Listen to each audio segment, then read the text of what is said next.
Now that we've learned how toxic stress is responsible for many of our unhealthy thoughts and actions, and we've learned what causes it, how do we reduce it?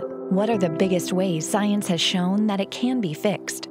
The solutions to toxic stress build on one another and are the three parts in this course. First, emotional intelligence skills. You will be introduced to a part of yourself that most of us ignore, our emotional self. When we start learning about our emotional self, some people describe it as meeting themselves for the first time. Other people think that this is really boring and I don't want to learn about these emotions.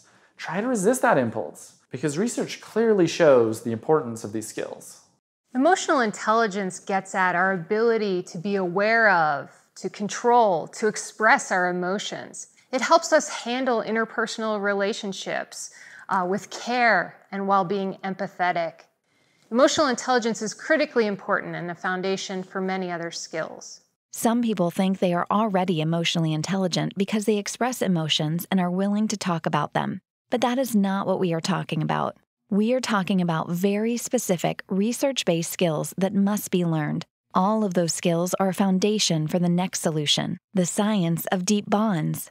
Experts believe deep bonds are the #1 way to buffer from the effects of toxic stress. In these lessons, you'll learn that science has proven that well-intentioned people are actually pretty bad at building bonds with loved ones. Forming deep bonds, which are meaningful, warm, and affectionate one-on-one connections with loved ones, are a vital component of developing emotional intelligence.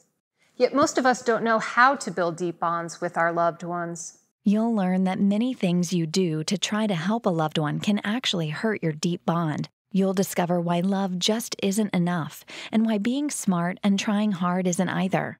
You'll learn why a parent is unlikely to have a deep bond with their adult child if they haven't learned these skills. Most importantly, you will master the skills to build deep bonds with your loved ones. In the process of these first 2 stages, you will be learning a lot about yourself, and that will prepare you for the last key way to reduce toxic stress, processing hurtful experiences. You will be taught safe ways to process these experiences. Processing hurtful experiences from toxic stress can be really intimidating, but people don't realize that not processing them and avoiding them instead may lead to far more personal anguish over time. Loved ones often pay the biggest price. If you have children, you will also learn the skills to help them process some of their hurtful experiences, and will see evidence that this, along with building a deep bond with them, is one of the single biggest ways you can help your child.